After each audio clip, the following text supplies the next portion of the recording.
మేము తీసుకొచ్చినటువంటి పరిశ్రమల్ని ప్రారంభోత్సవాలు చేయడానికి వారికి సమయం పడుతుంది. ఇదేదో ఆయన బ్రాండ్ని చూసి వచ్చినట్టుగా వారు మాట్లాడుతున్నటువంటి మాటలు చూస్తే కాస్త ఆశ్చర్యానికి గురి చేస్తుంది. ఎందుకంటే కనీసం ఒక 100 కోట్ల రూపాయలు పెట్టుబడి పెట్టి ఒక పరిశ్రమ పెట్టాలన్నా కనీసం 6 నెలల నుంచి సంవత్సరం సమయం పడుతుంది. ఈరోజు వారు ప్రారంభోత్సవాలు చేసినటువంటి ఏ ఒక్క పరిశ్రమ కూడా వారి బ్రాండ్ ఇమేజ్తోనో లేదా వారు ప్రభుత్వంలోకి వచ్చిన తర్వాత వచ్చినటువంటి కావు అనేటువంటి విషయాన్ని వారు గమనించి మాట్లాడితే బాగుండు అనేటువంటి అభిప్రాయాన్ని మాకు మీ ద్వారా ప్రజలకు తెలియజేయాలనేటువంటి ఉద్దేశంతో,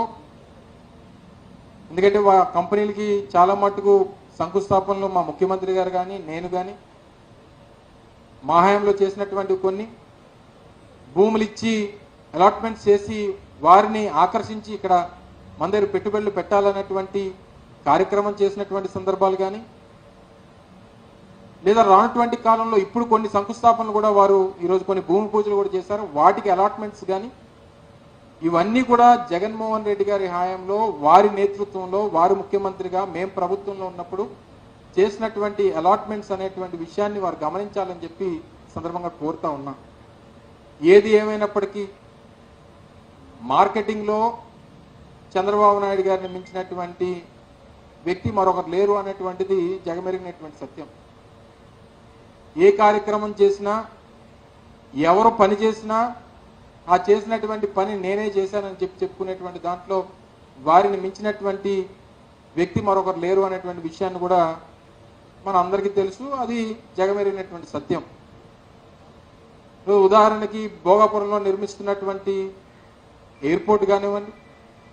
లేదా శ్రీకాకుళం మూలపేటలో నిర్మిస్తున్నటువంటి పోర్టు కానివ్వండి, లేదా మచిలీపట్నంలో నిర్మిస్తున్నటువంటి బందర్ పోర్టు కానివ్వండి, ఇప్పటికే నిర్మాణం పూర్తయినటువంటి రామాయపట్నం పోర్టు కానివ్వండి, వీటన్నిటికీ కూడా ఈ రాష్ట్రంలో ఇంత పెద్ద ఎత్తున ఇన్ఫ్రాస్ట్రక్చర్ డెవలప్మెంట్కి ముందడుగు వేసినటువంటిది వైఎస్ జగన్మోహన్ రెడ్డి గారు అనేటువంటి విషయాన్ని మీ ద్వారా మరొకసారి తెలియజేస్తా ఉన్నాం. బహుశా మా తాలూకా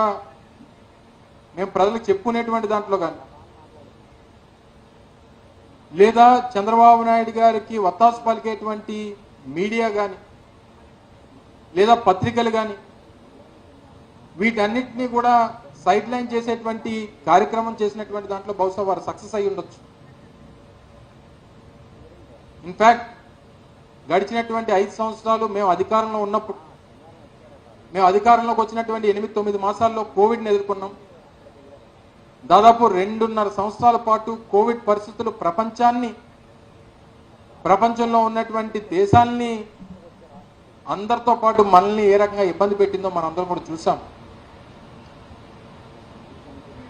పెట్టుబడులు పెట్టేటువంటి దానికి మన దగ్గరే కాదు, దేశంలో కానీ మిగిలినటువంటి దేశాల్లో కానీ కోవిడ్ పరిస్థితుల నుంచి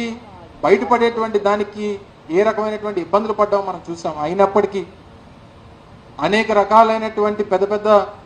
సంస్థలతో వారితో చర్చలు జరిపి, ఇన్ఫ్యాక్ట్ 2023 మార్చి 3-4 తారీఖుల్లో విశాఖపట్నం వేదికగా గ్లోబల్ ఇన్వెస్టర్స్ సమిట్ నిర్వహించి దాదాపు 386 పైచీలకు ఎంఓయూస్ చేసుకొని కొన్ని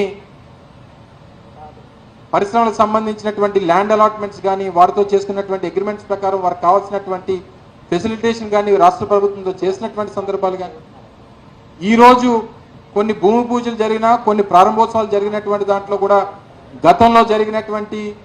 గ్లోబల్ ఇన్వెస్టర్స్ సమిట్లో జరిగినటువంటి ఎంఓయూస్కి ఇవన్నీ కూడా ఒక సాక్ష్యాలుగా ఈరోజు నిలబడతా ఉన్నాయనేటువంటి విషయాన్ని కూడా ఈ సందర్భంగా తెలియజేస్తా ఉన్నాం. వీటితో పాటు మెడికల్ కాలేజెస్ కానీ, లేదా అనేక రకాలైనటువంటి ఇండస్ట్రియల్ కారిడార్స్ కానీ, విశాఖపట్నం చెన్నై ఇండస్ట్రియల్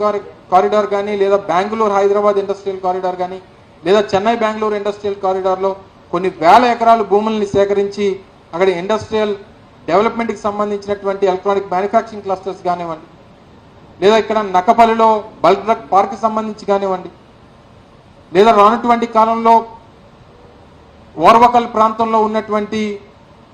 కర్నూలు పరిసర ప్రాంతాల్లో, అది హైదరాబాద్ దగ్గరగా ఉన్నటువంటి బెంగళూరు హైదరాబాద్ ఇండస్ట్రియల్ కారిడార్ కానుకొని ఉన్నటువంటి దాదాపు 7,000 పైచిలకు ఎకరాలు భూమి సేకరించేసినటువంటి విషయంలో కానీ